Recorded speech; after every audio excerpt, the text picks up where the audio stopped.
Hello, Mrs. Thompson here. Thought I'd chat to you briefly about how to position yourself when playing the drums and how to hold your sticks. So obviously our sticks are quite important when we're drumming. We make sure we've got to have some nice sticks, no dents in them or splits, because otherwise we would damage our drum kit if we had that.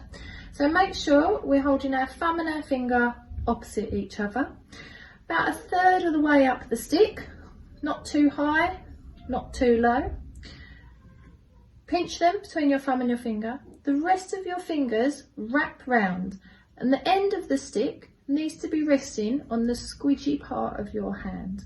So when you turn your hands over, you've got the back of your hand facing the ceiling. So we're not too far up, not too far down, a little bit poking out the end. Things we don't want to see, we don't want to see this. We don't want to see white knuckles, means you're holding it too hard. And we don't want to see sticky out fingers. That's going to stop your sticks from bouncing. So make sure, grip there. So once we've got both hands in the right position, we need to make sure we've got the back of our hands facing the ceiling. That way, we're using the pivot in our wrists when we're bouncing. Now bouncing is really important when we're playing. We don't want to have sticky sticks. We don't want this. So make sure when you're playing on your drums, you get a nice bounce. We want our sticks to be about 4 inches off of the head of the drum that we're playing. So we don't want to be up here, and we don't want to be really tight either. So about 4 inches off. So nice and even. So that way we get a nice sound from whatever drum that we're playing. Now the other thing is how to sit our drums. So when we're sitting, normally we have a tendency to do this, slouch over. You're not going to be able to reach all of your drums. So you need to be sitting nice straight back. Pretend you've got a nice rod down there, keeps you sitting up straight, makes you taller. That way you can reach everything. I'm not having to stretch. So nice triangle. Means I can reach everything.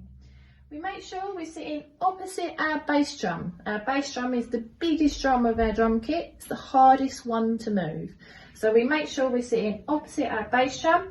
If you need to move anything to bring it closer to you, it's easy enough to do. So opposite our bass drum, nice triangle, and that way you should be able to hit pretty much anything.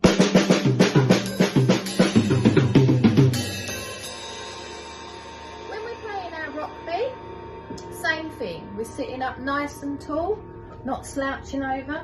When we're playing our hi-hat, we need to make sure the end of our stick is hitting the top of the hi-hat.